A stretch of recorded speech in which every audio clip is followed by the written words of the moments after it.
Well,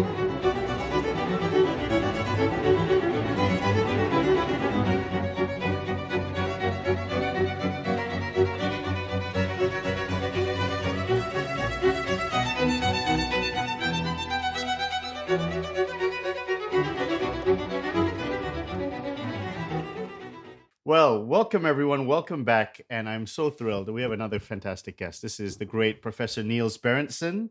And Niels, really, I mean, look at the questions I received in the community post. I have so many questions. So, I mean, I'm Fantastic really, questions. that's just a really a good sign that, we have a great guest coming up. So, uh, why don't, just for my audience, why don't you just tell yourself, because you actually have a very interesting, if people saw in the community post, very interesting biography and very varied and wonderful areas of research. So why don't you just describe to the audience your area of research and what you're really about? So what I'm really about, maybe first, I trained as a composer in contemporary music. At the same time, I started singing and getting very interested in early stuff. Then I sort of combined these interests in doing a PhD about improvised counterpoint, focusing mostly on the 14th and 15th century. And after that, I also started doing a big research project around reconstruction of late medieval music. Maybe we'll speak a bit about that.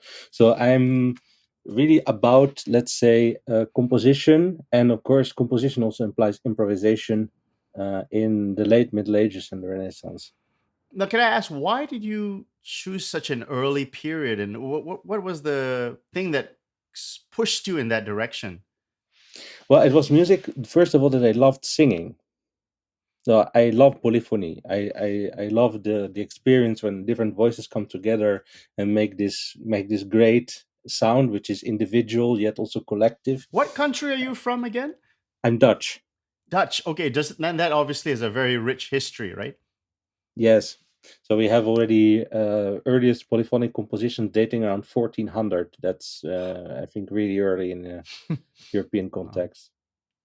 Wow. I mean, I when people think of old, they think of the Renaissance, right? And that's modern. I guess. I mean, that's when we're going to go even earlier than that. So it's going to be very interesting. So, just a little bit more about yourself. You said you were a composer and you love the music. So, where can you study this? I mean, is this like something that's very well researched? Is this new? Are there experienced professors? What is this? What was the state of the research like when you started your journey into it? Well, let's say that for learning Renaissance counterpoint improvisation, there were already quite a lot of things around. So I was able to do courses, I was able to do these kind of things. Barnabé Janin's book on Mm. counterpoint improvisation was already out. So for the 16th and late 15th century, there was not a lot of problem of learning this. I could step into an already existing tradition. For instance, I'm very proud now that the seat I occupy at the Haute École de Musique de Genève was formerly the professorship of the legendary Jean-Yves Mo, my august predecessor, as I always call him. And who is that? He was really the person who, in a Swiss and I think European francophone context, was the first person to reignite this fire of Mm, improvised counterpoint. A bit like Ross Daffin and Peter Schubert on the other side of the pond. right. How old was he? What decade was he doing his important I research? think I will correct. Someone may correct me if I'm wrong, but I think that he started doing this in the 70s and 80s. Okay. Okay. So for that part, I was able to step into an already existing tradition of writing, but also of practice. But what I noticed is that for the earlier 15th century and the 14th century, there didn't exist any practical methods. So I had to really. That was one of the also, on the one hand, this is a problem, but on the other hand, it's also a challenge and an occasion to step in and do something. So that was what my PhD was about, to develop these things also for the earlier period. I just wanted to share this. Oh, This guy is just amazing. He knows everything about counterpoint, everything. And and you mentioned Mr. Bernabe Janine as well. So yeah, I would love to have him on the show too. So Wonderful. See, that's just the mood. We're setting the mood of really enthusiasm here. So we actually, or rather, you prepared some amazing materials for us, and I really want to get right into it. We have a list of topics, and time is short, so let's just dive right in. So we're talking here about, and what you were saying, improvised counterpoint, right? The beginning of it. So I mean, just I think a lot of people have been sort of following like what's been happening the last couple of years, and we just assume that improvisation. I mean, really, was it always happening? Was Guido de Arezzo, was he improvised? I mean, we this is why you can help me. You can help everyone. Yeah. Give us the background to this. Were these monks always improvising? And Well, so what's the story here? I think, Nikhil, that the story really is that as soon as there is music in the West, there is also polyphonic improvisation. So you talk Whoa. about Guido, for instance. We don't Okay. look at the letter, which is about solmization, but about the Microdocus. He described how to improvise an organum. So that is not exactly Wow. counterpoint, Yeah. but it sure is polyphony. And the picture you were just showing of the Oh yeah. singers Right. around the book, that's from the infamous Chantilly manuscript with very, very complex motets. And Is that if why you it's go, infamous? well, I mean, don't know if it's infamous for this picture because not a lot of people know this picture. But you see in medieval iconography a very interesting phenomenon that when singers are positioned around this stand, around this book, the Yes. book of the singing on the book, the Cantare Super Librum, they seem very often not so interested in the contents of the book. They seem to be Right. interested in social interaction. You see one of the singers is turned away completely from the book. Yeah. They're grimacing. Often it looks more like a rugby team than like a choir. And you go to the next one, for instance, you see also there a singer that shields his ear with a Right. hand. And this is a gesture, like, I don't know if there's any real connection there, but the gesture we know, for instance, from singers of polyphony on Corsica. They are doing this to isolate Mm, their own sound from the ambient sound, so they can concentrate on the collective sound that's being produced. And right. again, here somebody doesn't really look that much at the book at all.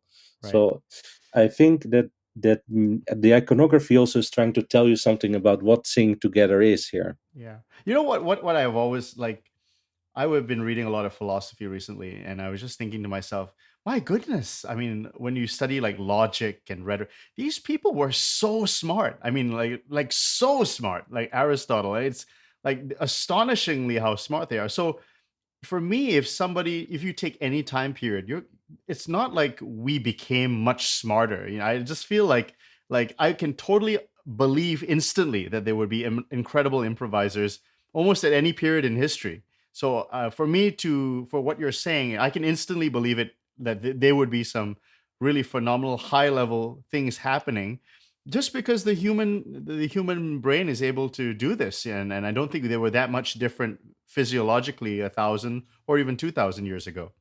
No, I think sometimes I think that the real cut happened actually only at the French Revolution. Maybe at the end of the interview, we'll come back to this notion of the longue durée. But the teaching methods, for instance, are somehow, of course, a lot of things changes between the Middle Ages and the 18th century, but some elements are remarkably persistent. For instance, the fact that you don't teach with general rules, you teach with particular cases.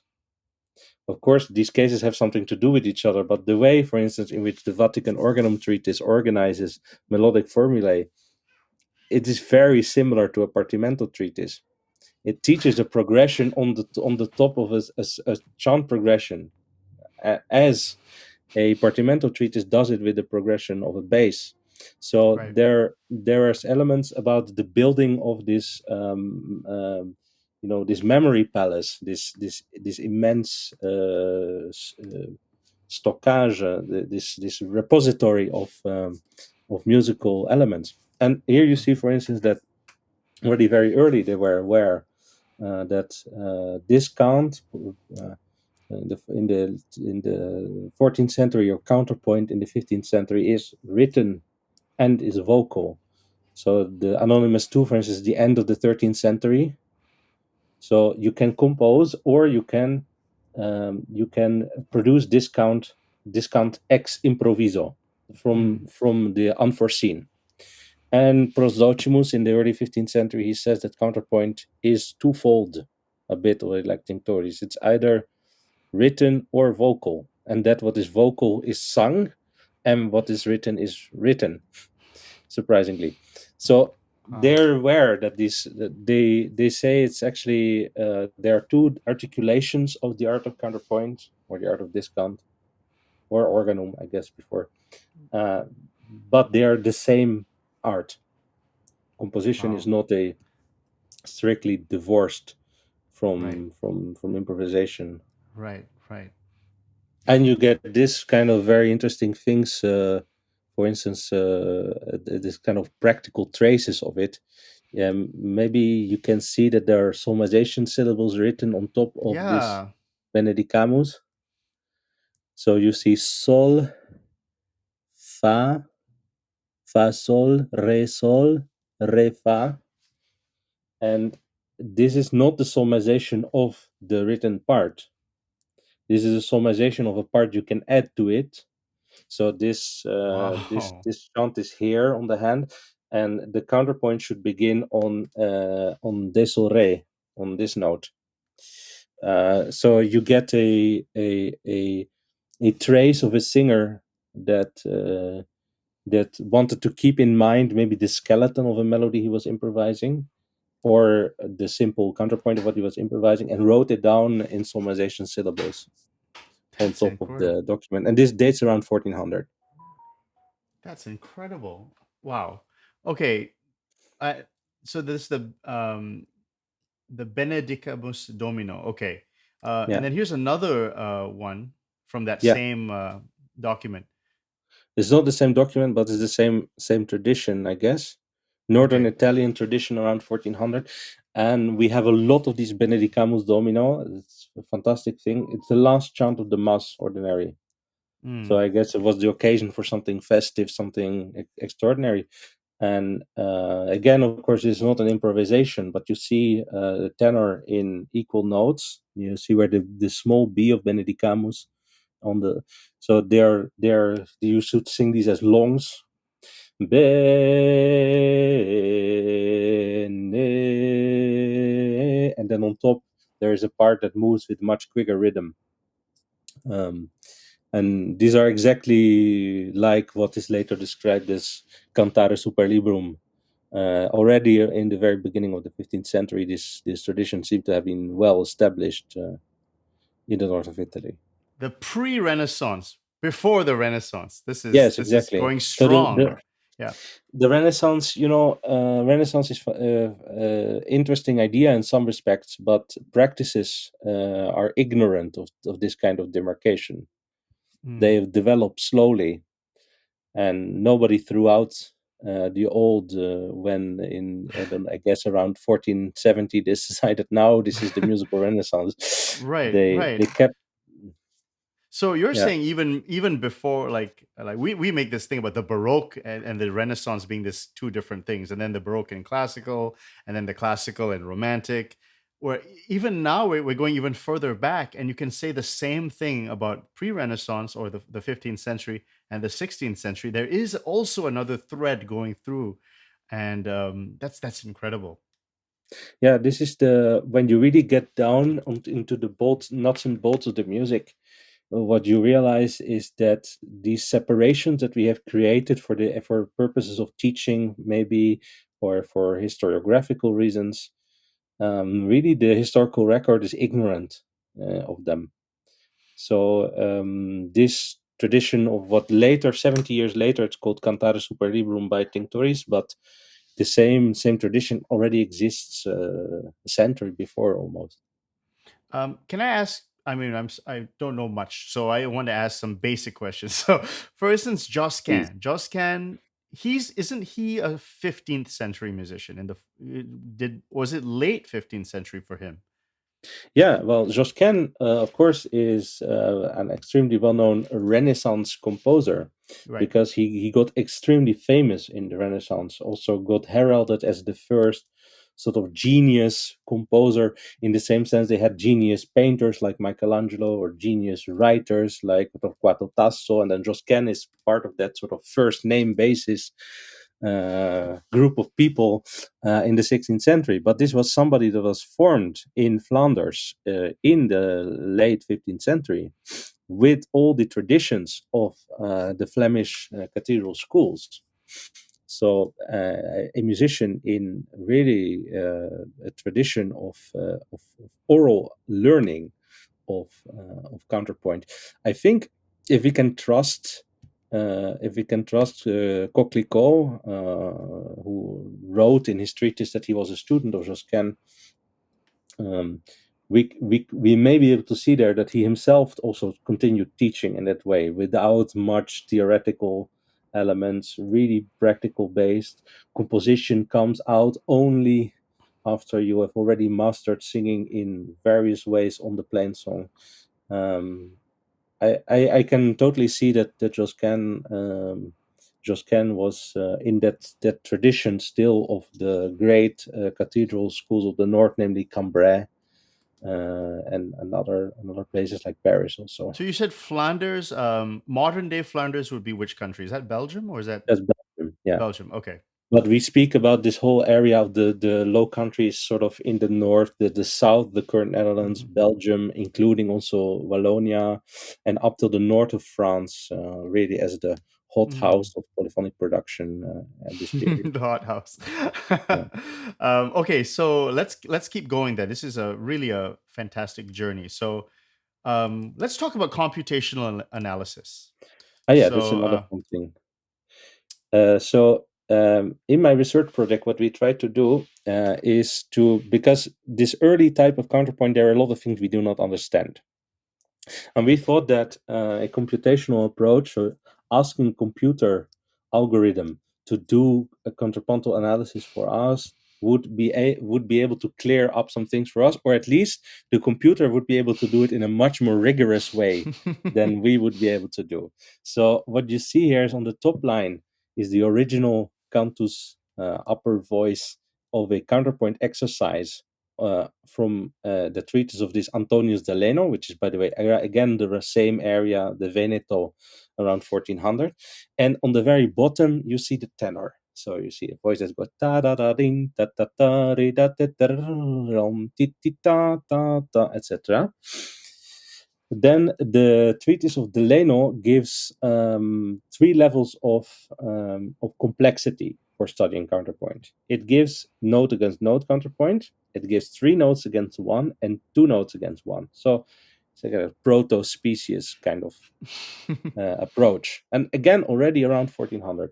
So what we've asked the computer to do is to reduce the florid counterpoint to each of these stages of diminution according to the rules of Delano himself. So you see in the second stave, it reduced it when possible to three notes. So you see that, for instance, the second note of the pairs of three that exist is often a dissonance because the second note is allowed to be a passing note in the system. But you see the entire flourish of triplets in beautiful nonupla. It gets reduced immediately to three notes. Then another level of reduction is again in two notes. These have to be all consonant according to the rules of Delano. So you see also that they are all consonant. And as the last stage, we ask the computer to reduce to a note against note framework. So it does that according to a set of established algorithmic criteria, so that we don't go in every case decide which would be the better note, but we train the computer to do it for us, and hopefully we can use it later for Right, other right. purposes. Yeah. Oh, this is the other side. So, so what insights did you get from the computational analysis? Well, one insight that we got is that cadence function is very often tied to a lower turning point of the melody in this repertoire. So if the plain chant dips to a low C, for instance, and rises again afterwards, very often in this case the composer Antonius Delano will choose to create a cadence there, and this is, we quantified this, and it was like I think between 80 and 90% of cases, you will find an octave with a sixth proceeding in this kind of situation. And more globally, we found, in other words, that we can reduce successfully florid counterpoint to three and to two voices, because these melodies resemble the original exercises he makes. Wait, They're what's not. what's the difference? So people are going to ask, is this the same as Renaissance counterpoint? What is the difference between the music of 1400 with 16th century polyphony? Well, there are certain differences in the way that rules are interpreted. For instance, this in this time, you may very well finish a phrase on an octave and start the next phrase with another octave, because they don't consider that there is counterpoint between ends and beginnings. Okay. Or when you think about a bit more complex textures, you think about when there are two voices that are both singing against the tenor. These two parts, let's call them cantus and contratenor, or cantus 1, cantus 2, these two parts are not themselves in counterpoint. So if there are fifths between them, that's not a problem. If there are temporarily dissonances between them, it's also not theoretically a problem. So Wow. it's another vision of how these rules work. But Okay. the idea that you teach making polyphony from note against note progression to more complex things, that is something you already see. Yeah, so species is actually quite old than the concept in terms of instruction pedagogy. I would argue that the treatise we just saw, the work I'm doing on it, the treatise of Antonius Deleno, it is the first account of something like species, Mm. because you really see an 1400. 1400, you Wow. see a sort of progression from the simple to the florid by means of systematic exercises in a certain number of notes. Okay. Okay. There's another slide with computational analysis which is being Yeah, used. this fun also. So we, after doing the examples from the treatise, we try to also use, for instance, this Benedicamus that we already saw Mm. to analyze that, and you see that sometimes we still run into problems. For instance, between the note against note reduction doesn't work between the second and the third bar, Yeah. because he chose to write a parallel fifth. Why did he do it? It's an interesting question. So I asked my colleague who's doing the coding, and he said, "Yeah, but he didn't. He wanted to avoid the jump between C sharp and G." Oh. But you see that was really in the actual music. So at this point, I think the algorithm is still too strict. It wants to have nice diatonic melodies, but you see that in the real music there was a nice spicy jump of a diminished fifth, and it was not a problem. Yeah. So we need to keep developing this algorithm in a sense that it becomes tolerant of certain characteristics of the music. Do the ancients, do they speak of prohibitions of parallel octaves and fifths even in those older books? Yes. So in the very beginning, let's say the entire music, or when you speak about organum, it's built on parallel fifths, fourths, and octaves. That's the way to Oh, create music. okay. For instance, you mentioned Guido. Guido explains how to do organum at the fourth below, the fifth above, and they just keep happily singing in parallels the entire time. But when you get to the period, sort of, yeah, it's shocking to many people, but it's true. And the fourth used to be consonant. That's even more Right. shocking. Yeah. Um, the By the time you get to the sort of the mid 14th century, these things change, because they start having this notion of counterpoint, which is regulated by rules, and also which is based mainly on contrary motion. So then Mm. these things get slowly outphased. Wait, but hold on a second. A third is so nice, right? I mean, Yes. I'm sure they knew about thirds. Why not use the third? Since I mean, I mean, Bothius, they all calculated these intervals, right? I mean, they know these intervals existed. why did they say, ooh, third? No, I'm gonna go with a fourth. I'm going to go with a fifth here. Why no third until like much, much later? But thirds are there, and really for the period that I researched, the 14th and early 15th century, thirds are an integral part already of the musical grammar. Oh, okay, But okay. I think what the problem you have before is that a large part of musical practice is maybe invisible, and the part that survives needs to sort of die hard stick to Pythagorean reasoning. And as you know, Mm, the major third, for instance, doesn't have a very nice mm. ratio in, Right, right. in in on the monochord. So it is theoretically not so pretty Yeah. if your understanding of music is very mathematical and tied to Yes. measurements on the monochord. But Yeah. I think that from the time we have a actual reliable record of written polyphony, the thirds are always part of it, even in the Notre Dame period. Interesting. And what when is the Notre Dame period? Oh, that's 13th century. Yeah, Wow. the repertoire of 13th Notre Dame de century. Paris. Yeah, so Wow. it is. I Okay. mean, there is a lot, of Mm. polyphony from the Middle Ages. Yeah. Okay, now we go to Reconstruction. Yeah, so I will go over this quickly. So one of my interest in, for instance, developing these tools in digital analysis is that I have an interest in reconstructing incomplete music from the late Middle Ages. So here you see, for instance, a book which contains a musical fragment. This is not an original music How book. old is It's that a book? Yeah. this is again. It's the same period around 1400. And what Wow. happened here? Yeah, this That is book is like in an 800 archive. years old. Yeah, it's incredible. That's And crazy. the monks in Stresa were kind enough to let me sit with it for a few hours. Um, Wow. so what happened here is that a musical codex got dismembered. It got the music was no longer interesting, and they cut the pages out. And then they used these pages to reinforce the binding of a new book. So what happened here is that they unglued the binding, and you see, for instance, the initial A is on both sides of the image, so it's on the Ah. cover and on the page. So this was originally glued together. Mm. Um, so you can imagine it's a hell of a job to try and read this. You need to read forwards and backwards at the same time.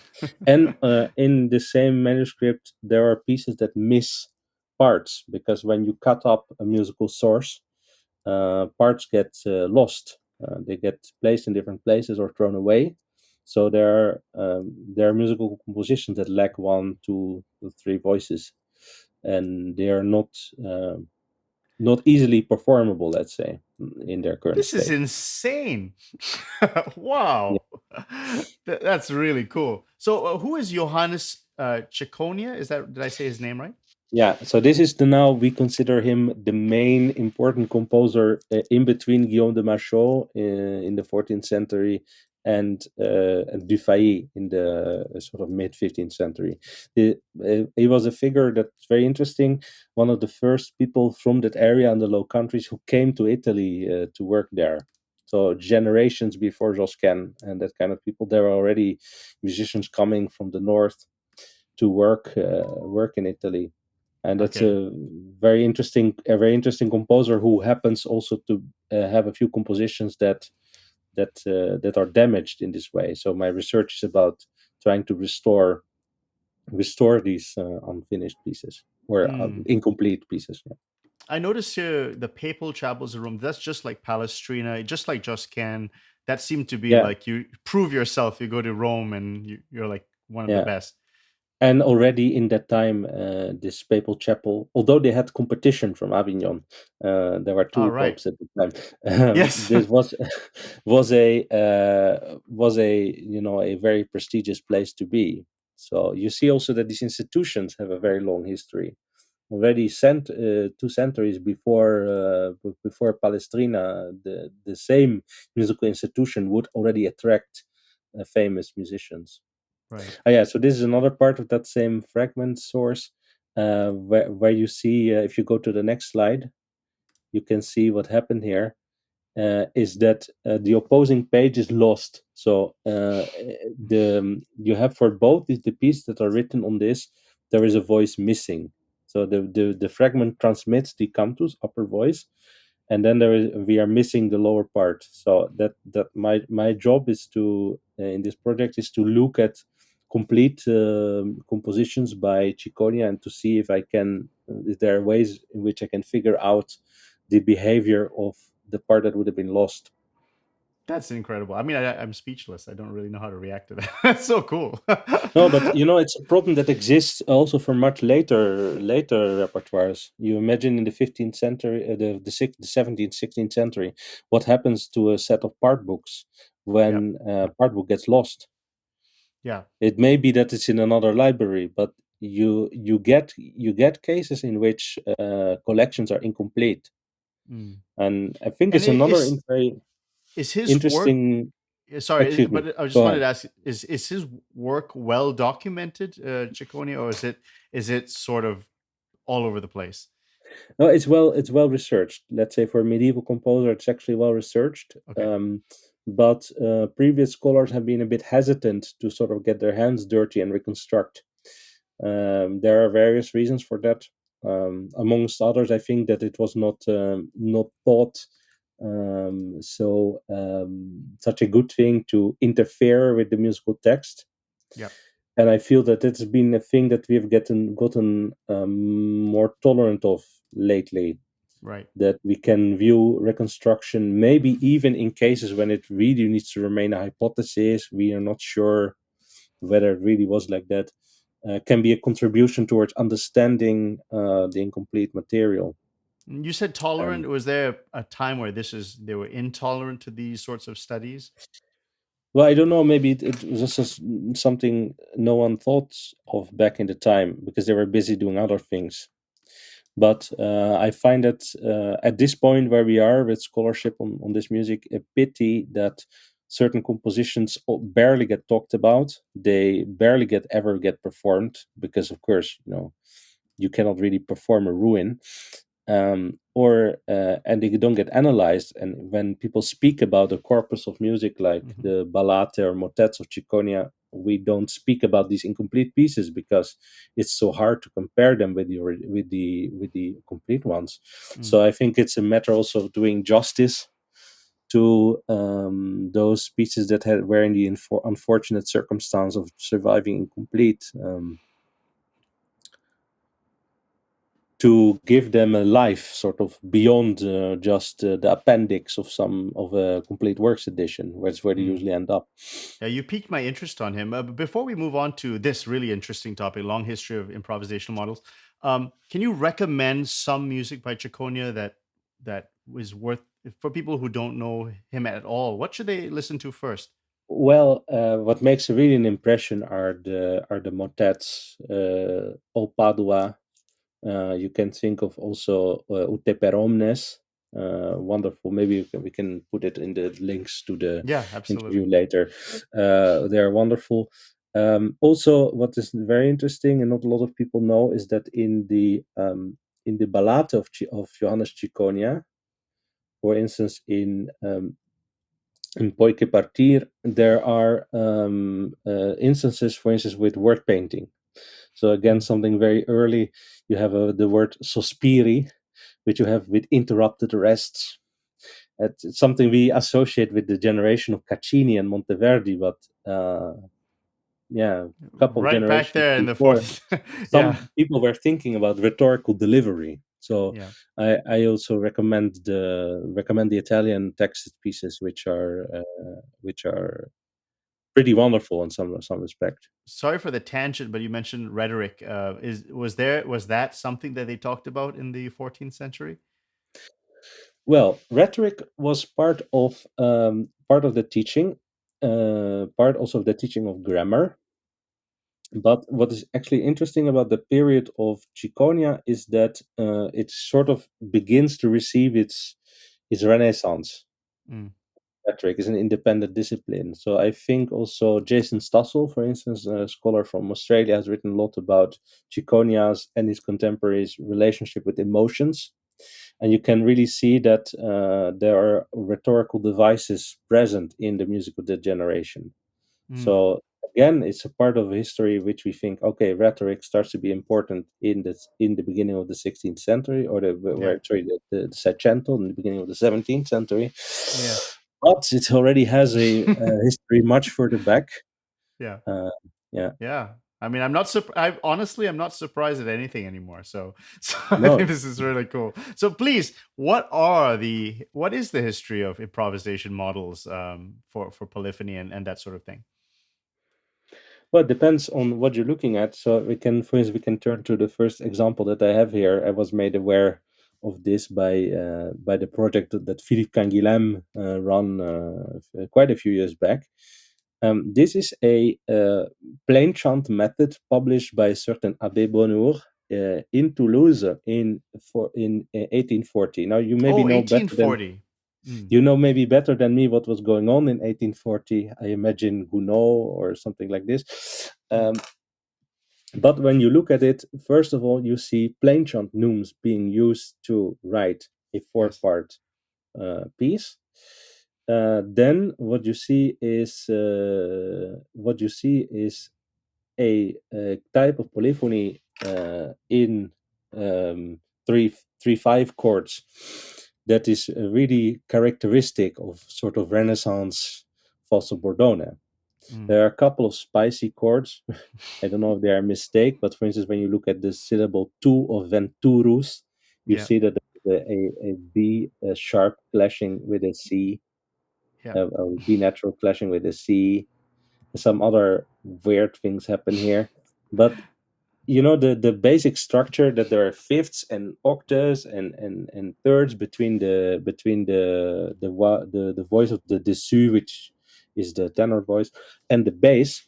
This is the same procedure that appeared in the late 15th century as falso bordone, which we know from all the ecclesiastic falso bordones, but we know it from the villancico repertoire in Spain. We know it omnipresent. Yeah, Mm. and apparently, in 1840, this was still a way to sing the Requiem Mass. So you have Oh, some to do with the history of, I don't know, almost 400 years of a right. particular practice surviving. Right, right. Yeah, exactly. I mean, really 400 years. That's like us now talking about the Renaissance, no, the 17th, the Renaissance or the Renaissance. That's, Yeah, but for them, 400 years is just to the 15th century.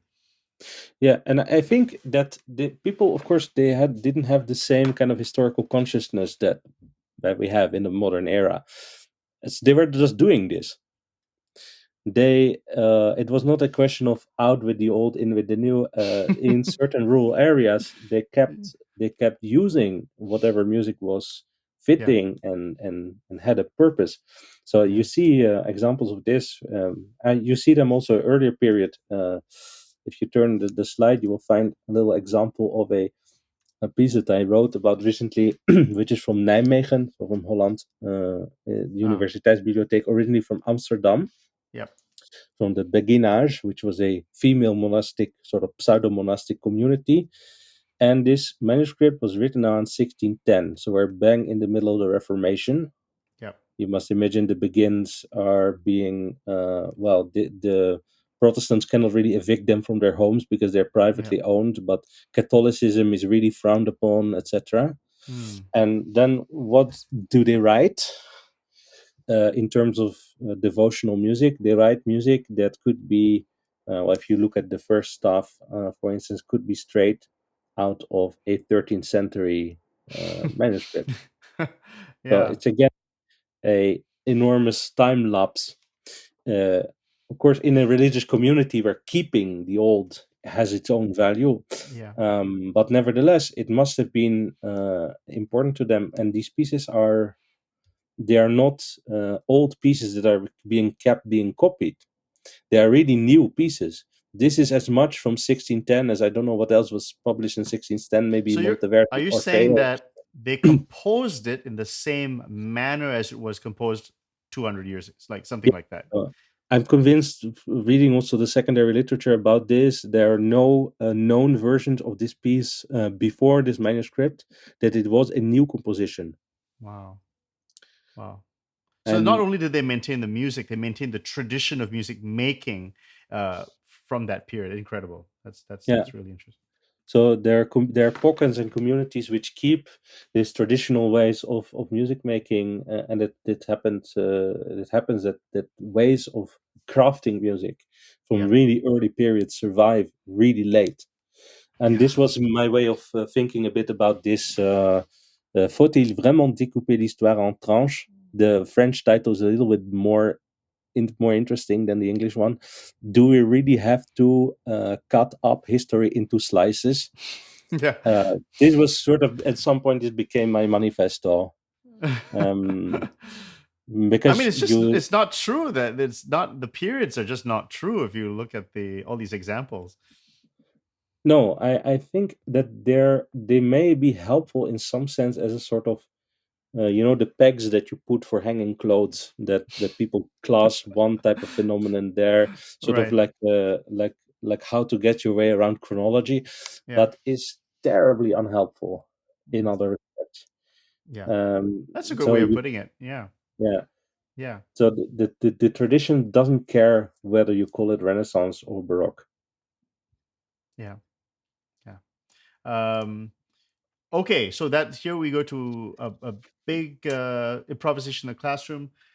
Wow, I mean, look at the time. That's that's a lot of fun, and we haven't even gone to the audience questions, so we're in trouble here. But let's go on now Oh to yeah, go over improvisation this in the quickly. class. So, Yeah.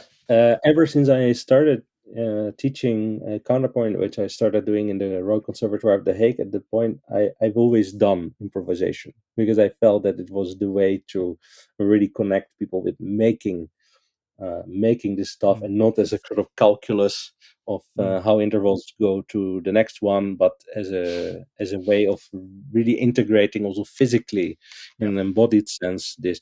And then I came across Leo Treitler's writings about Gregorian chant, and something the quarter Who is dropped. Treitler? Leo Treitler was a scholar of early chant, so he studied chant, and his idea was even to try and think about chant before notation ever existed. So Mm, chant as an oral phenomenon, which gets transmitted from person to person, and then the neumes, the earliest yeah. musical signs we have for Western music, are kind of aide mémoire, way to remember better. And the way that he described this was his oral paradigm. So the paradigm of orality, in which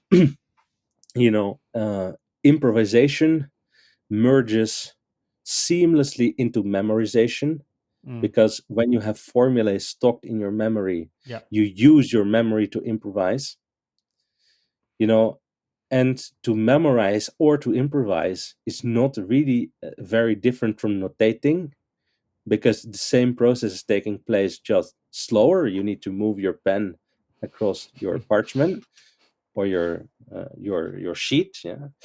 And composing and improvising also is not really different, because Mhm. it just again is a matter of how speedily these things go, or how much time you take to reflect on the act. Mhm. So Treitler captured this in this idea that the performance is really at the center of all these ways of producing music, uh, constrained by certain stylistic demands. But you and I think that this holds really true. I mean, I also teach other music. I teach Bach, I teach Corelli, I Yeah. teach these things. But the oral paradigm somehow it accompanies me everywhere I go.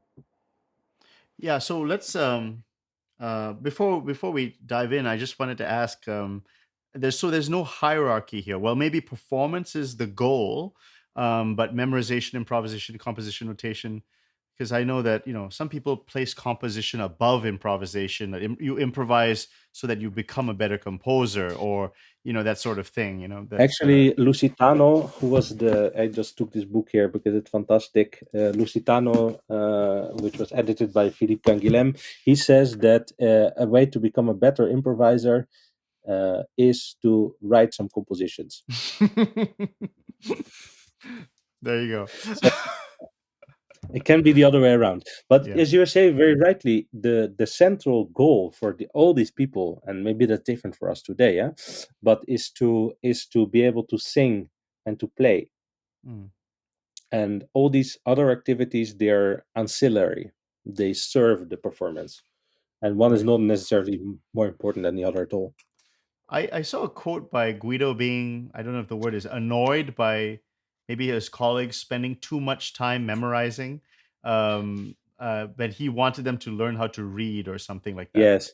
But Guido has, of course, he has a bit of an antagonistic relationship with the practice of memorizing, because Yeah, he wants people to read more, and he wants yeah, to elevate music in some sense to the art of other letters, with more writing. yeah. So he is one of these very interesting people, which are, on one side a practical musician, on the other side a theorist. You should Yeah. be careful But with wasn't those. it the case where people would just memorize the Bible? Like this is before printed books. They Yes. would just sit and spend like Yeah. maybe years and just memorize the Bible, which is No, but to you're me right. sounds crazy, you know? Yeah, you're right. This is the period, and I think, again, this goes much later than we think. Where if you are in holy orders, you have to know substantial amounts of Mm, the Bible by heart, and not only the Bible, but of the church fathers too. mm, And that mentality of learning also applies to music. yeah. So it's not so shocking when you have to learn 78 regole in a Partimento treatise, because it's the same way But you have see, learned that's a different mathematics, you yeah. have But learned that's your a different letters. sort of memorization, right? Because that I mean, like when I think of large memorization where I'm going to memorize a Beethoven sonata or I'm going to memorize big concert work. I mean, that's a little bit different from memorizing a small rule or a little scheme or a little pattern. What do you think about that? Well, Is there different orders of memorization? I think that in the end they do help each other. And really, Mm, for a speaker, like an orator in the early modern period, for lack of a better word, memorizing bits and chunks of Homer and Cicero, it wasn't a sort of a passive receptive thing. It was to be able to take out quotations, to use them immediately. yeah. So I don't think that there is, of course, in pedagogic materials, things are chopped up in a better way. They are already what they call analyzed, which analysis in Greek, it means to chop Mm, up or to cut up. So they are sort of ready made. But also, I think a lot of organ compositions, they were simply meant to be played at home and memorized, and then to serve as nourishment for mm. improvisation, Yeah, rather than to be played as concert I pieces. you're right. And I was just thinking, like, if you were to watch a Shakespearean play, they have to memorize the whole thing. Yeah, They can't go on there with the paper and sight read the no, script. So that's just um, how it is. The nature of that performance. You have to yeah, go without paper. No. So here's the real question: is how do you, Professor Berentsen, teach improvisation in the classroom? So let's just get right down to it. Like, yeah. if you have a class and uh, I mean, obviously, which is there a certain period that you use? And this is going to tie in with our audience questions, but why do we start off that theme? How do you teach it in the classroom?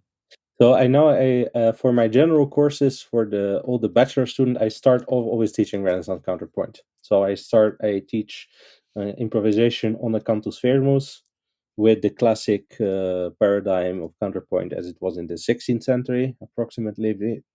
And I also teach canon, because it's very important to understand canon, 16th century canon, to understand then what happens around the time of Corelli, and then to understand what happens in the 18th century as well. So what textbook do you use to do that? Or do you Oh use gosh, what materials? Yeah. I have I guard textbooks for me to get inspiration, and then I tend to just use a blackboard and Okay. a chalk. Yeah, so I do prepare some written material for students, but I tend to make it very summary, because my focus is really on them, making them do things right there and then, instead of I know that there are wonderful books out there, for instance Peter Schubert's book on counterpoint, but Hmm. I don't want them to go around with 3 kilos of paper. I rather have Mm. them have things in their head. Okay. So this is canons. Do you so you teach improvising canons then? Yeah, Okay. So what yeah. why don't you explain these materials here? Well, I thought it was a nice topic to talk about as well, because improvised canon, we usually encounter it, for instance, in Peter's book, but also in Barnabé's book, as this graph with how many steps you can go up and how many steps you can go down, etc. And people should kind of memorize a mathematical formula on how. No, but it's perfectly valid. And Dennis Yeah. Collins, who was the one who originally studied this, he also has a background in mathematical approaches to music. So it's entirely fair that this approach to stratofuga, as Collins called it, also was the first to appear. But I don't think it's neither the most effective way nor the most historically informed way to go about it. So Okay. what I teach them is a couple of simple things. When I'm the dukes in a canon which is at the lower fifth, I can go by step. I can sing la si do re or re mi fa sol in hexachordal solmization. So I can Okay. go You beat by don't beat with a step. differentiate. You use fixed though. You use movable. You use hexachordal. What's important? Does it matter really? To me, it matters, but I usually I work with what I have. So I Okay. work in a firmly fixed dough country, so I am already happy if I get them to sing correctly certain things. So sometimes I ask them to vocalize, because I Yeah. think it's also sometimes better than all the time singing a lot of do re mi fa sol la mi re. But You have a preference though. well, my ideal, of course, in this kind of situation would be to sing re mi fa sol, because it's the Okay. same solmization for both parts, and that's what Ah. we usually end up doing anyway. Even if we use fixed do, is that I ask the follower to follow also the solmization of the first part, Right. so Right. you can kind of blend a system they're already familiar with since they're children with an approach in hexachords. Okay. Okay. Um, and then what I teach is basically movements. So you can go up re sol mi la ut fa re sol, and this can be sung in different ways. Re sol mi la fa re sol, and you have learned one way of going up. Then you can learn. It can teach you a way to descend. Dee dee da do da dee dee do dee da do dee da do dee da do da dee. So you see what they call, I think, cala di terza in the later sources. That it's a kind of a stuffed descent of thirds, but it's a scale. And for all these patterns, I try to teach them directly with the diminution attached, because Is it this gives. Renaissance or is this galant music? No, this is technically Renaissance. All these things, they appear in the late 15th century and get Yeah. really used throughout the 16th century. What is the difference, I think, with Baroque music? And let's first talk about Baroque music, maybe not Okay. such a galant, is that the desire to vary disappears at certain point. So these sequence patterns, they exist in Brumel. So really, in the end of the 15th century, they already exist.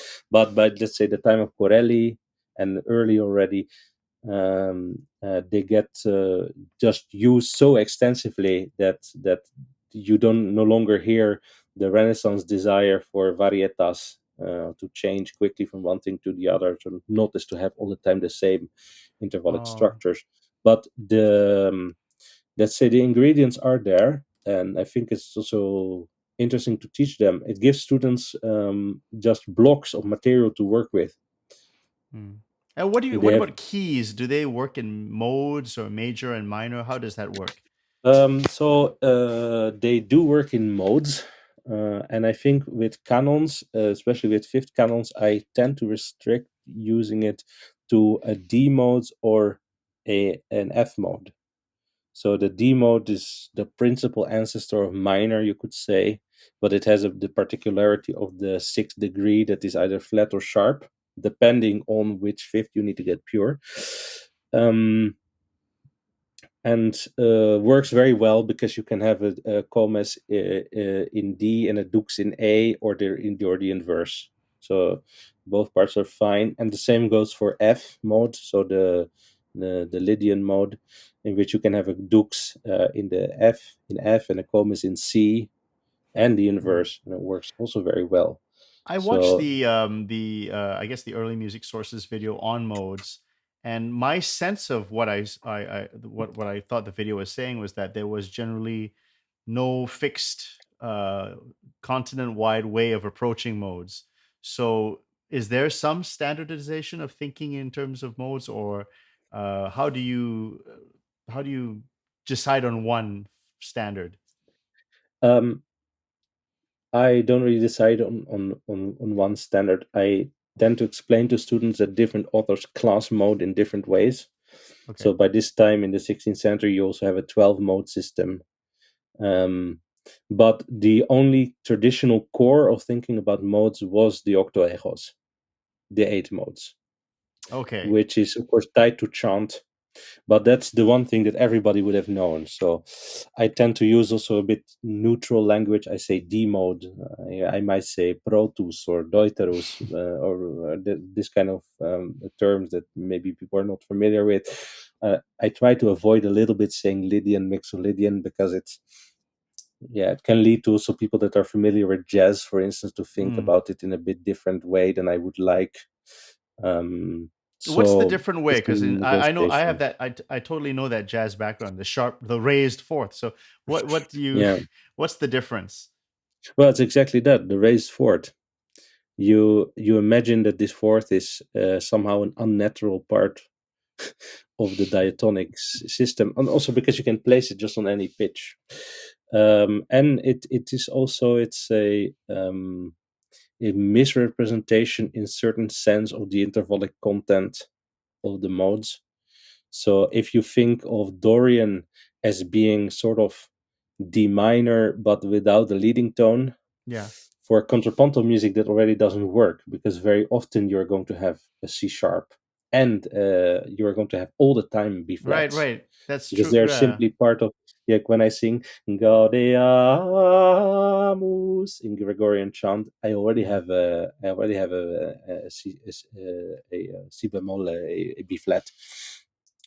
Yeah. Yeah. And that has, I have a question about ficta. So uh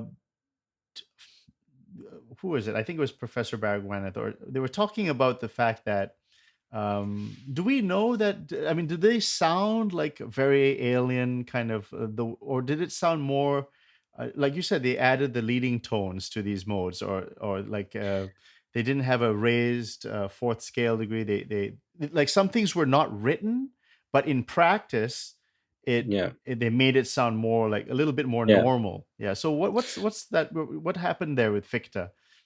Well, but you call it, of course, normal, because in the end, these things solidified into Major and minor. the way to sing a D scale, which is Yeah.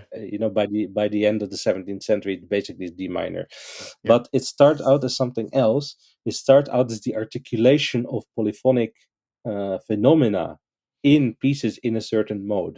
So if I have a piece in D, Mhm. really also in the 16th century, my C sharps are really accidental.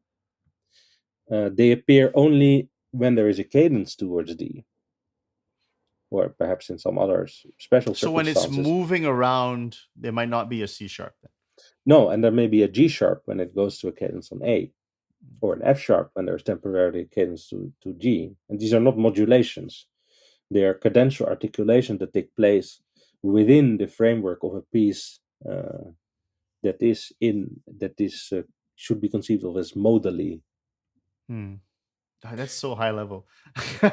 There's a sophistication here that I'm really admiring about the craft of these pieces from that period.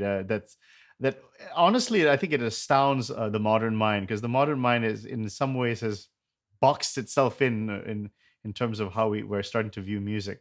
Okay, so I get what you're saying. Like you don't really use a textbook, and you kind of you go to the and you use your knowledge, but often it requires a very knowledgeable teacher, a teacher who has a vast amount of vocabulary in their head. So my question is to you: how did you acquire so much vocabulary and knowledge, and how can someone maybe not as detailed as you, but get better, get more knowledge? What kind of music did you absorb, and to get all this to get this fluency?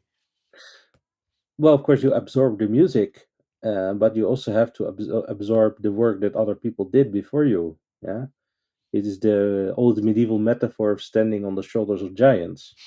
I'm really, and also for other repertoires, I am standing very firmly on the shoulders of giants like Bob Gerdingen or Peter van Toor. When I talk about later music, I read what they write, and I try to use it So you're talking transformed about in my scholarly analysis, scholarly yes. and treatises and that Uh, sort of thing. and also of primary sources sometimes. But I think the thing is that the expertise on all these different styles is so wide and so large that you do need to read what people write who are really dedicating themselves to that epoch. And I think that we've been very lucky in that respect, that there is a lot of things coming out about the 16th century, the 17th century, 18th century. And What about the 15th and the 14th century? Well, that was one of the things I was missing actually. So Yeah. for people that are interested in teaching, particularly that, there is stuff in my doctoral thesis about doing this. I also regularly publish articles about teaching improvised counterpoint or performing improvised counterpoint. Um, I some from time to time teach seminars, which can be accessible also to people that are not Right. in the Okay. orthopedic music. I know you have to go because you have to rush, right? In about like 10 minutes. I So have my kids to pick up from school in about yes, half an so hour. Yeah. okay, so let's quickly. I'm sorry to cut you off, but I know you're on a Yeah. time limit here, so let's jump in to questions, and let's just try our best to help these people. So I think you answered a little bit about the question about working in the classroom. So what about young children? How would you recommend teaching young children these concepts of polyphony and improvisation? But the first thing you have to teach is consonance and dissonance. After they can sing melodies.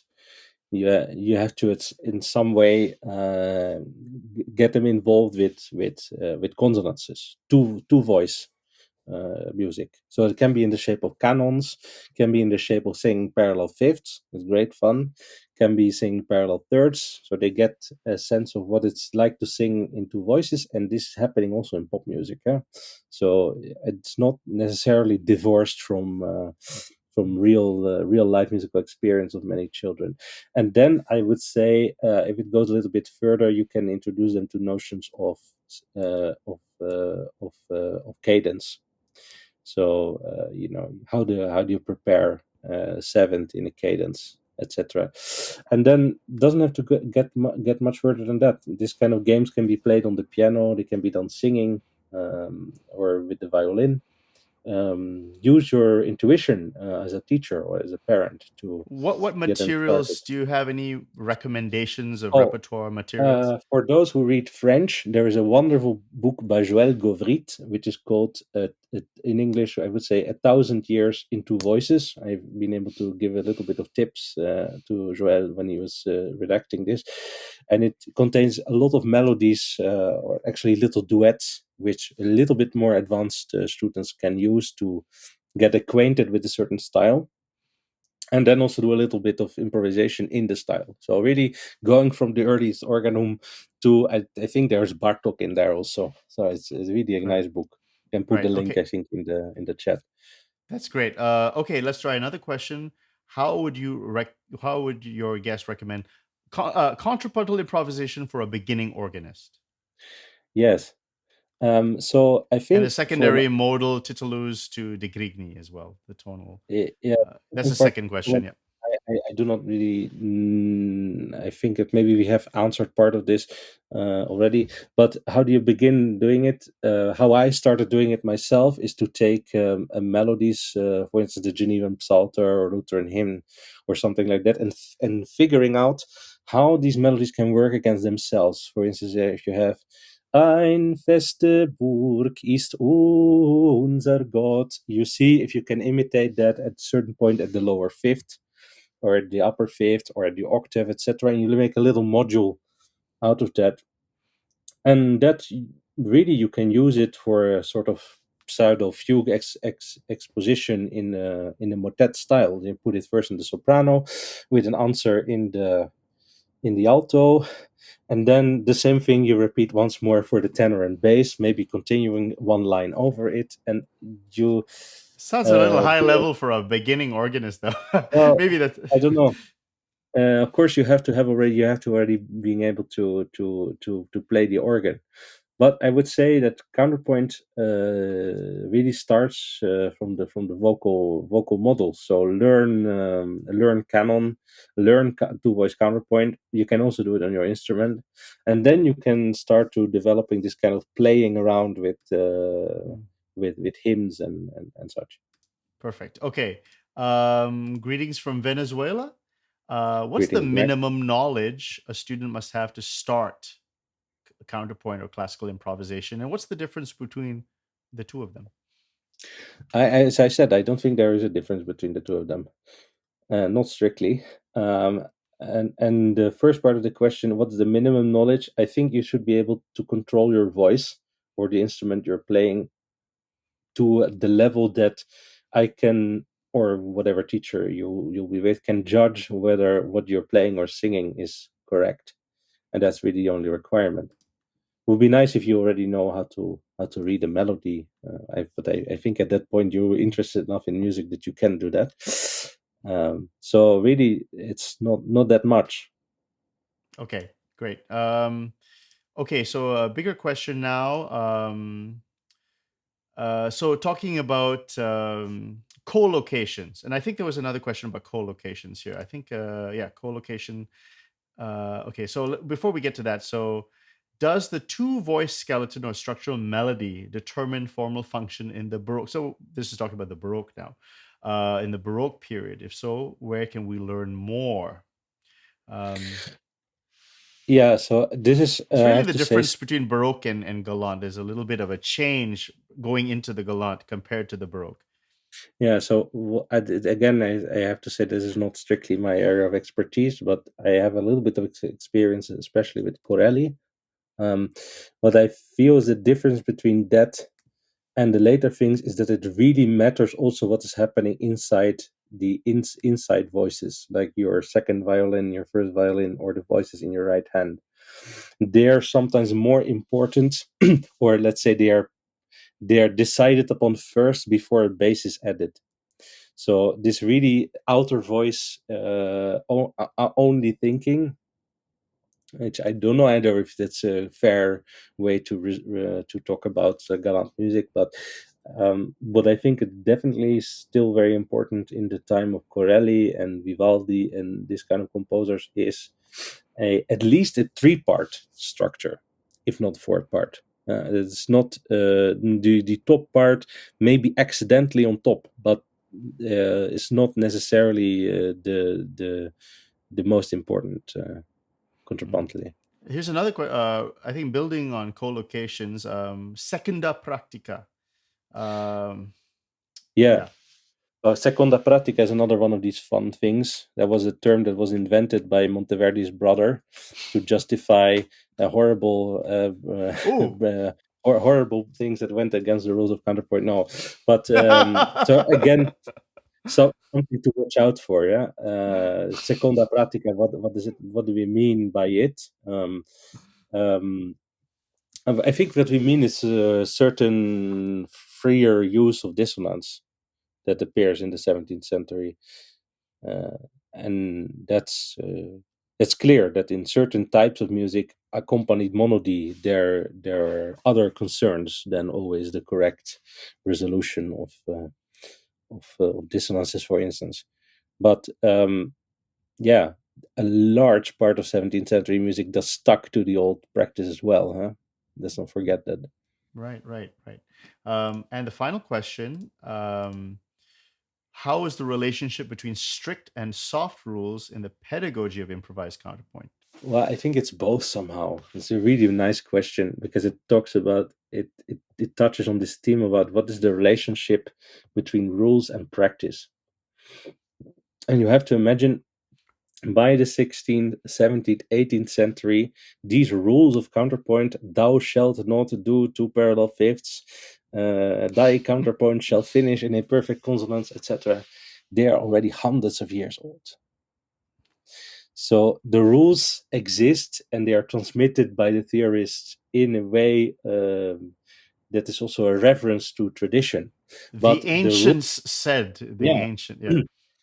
Zarlino said, and you can also Rameau, this is very clear.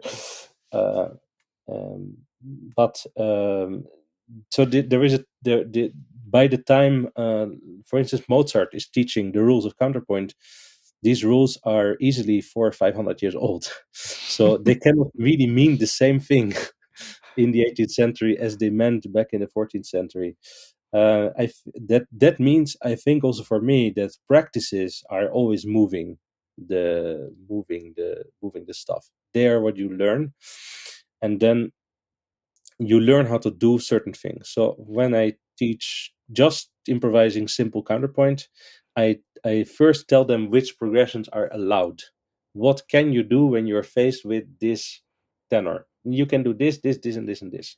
And then at certain point, I may remind them that I have just excluded parallel fifths. But I think it's not so productive to start with these fixed rules. You have to obey this set of things. First, let the students sing, and then, fur et à mesure, gradually you correct things that do not go. Um, So you're so happy with that's getting their hands dirty? Because I know, like in Fenaroli, there's you play these big chords and you don't really care about the inner voices or whatever. Just get 10 notes in a chord and just play just to get the sound, and then you have a refining process. in terms of what it means to getting their hands dirty. The most important thing when a student starts to improvise a counter voice is really that they get from the beginning to the end. Okay. So there may be some mistakes or even a lot of mistakes on the way.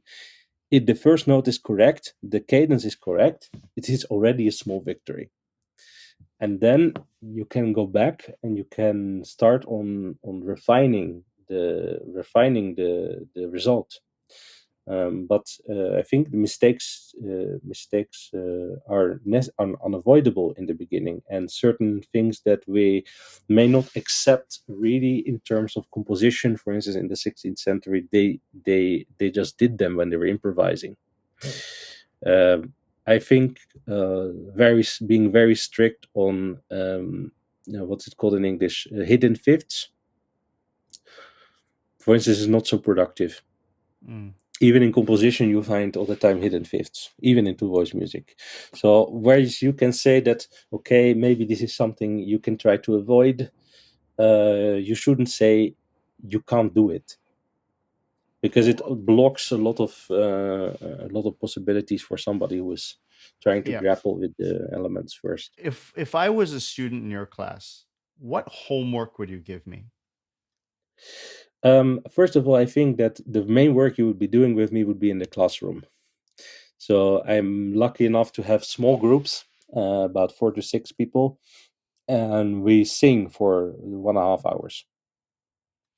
And then what I may give you, I may just give you a cantus firmus, which may have been the same that we have just improvised on, and I will ask you to do the same that we have done in the classroom, singing, to do it at home in writing. So really transplanting the collective practice to an individual writing exercise, for instance. Or I may ask you to collaborate with a fellow student and to meet once during the week and do an exercise in improvised canon, just to keep the brain the brain continuing on this kind of work. Where do you get the cantus firmi from? Oh, there can be bits of chant. I've sung lots of chant. So when I'm in front of an empty blackboard, I take little bits of chant. And I where tend to.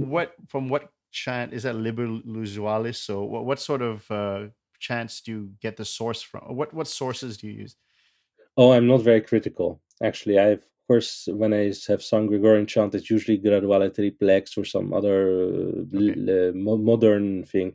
But really, when I use pedagogic cantus firmi, I may not even use anything that's literally a chant. I may use something that I think for the purposes, for instance, when you're teaching syncopations, yeah, you want to include a few elements that you want them really to practice with, and a chant melody may not always give you these right. kind of the right interval set to really correct their intellectual capability. So I uh, I also just uh, I also just invent them myself on the basis of what I think is pedagogically interesting. Wow, great, great. Well, I mean, fantastic, Professor Berentsen. I mean, really great. I mean, this was so fun for me, so easy for me. We have to do this again and talk We about should. improvised counterpoint. I think everyone needs to learn improvised counterpoint. If you're a Yeah, musician, at least definitely. in if you're doing classical music, I think it's going to be very useful for you. So, thank you for coming on the show, and it's been a pleasure. Did you want to have? Do you have any final thoughts? Well, my final thought is counterpoint, everybody. Everybody.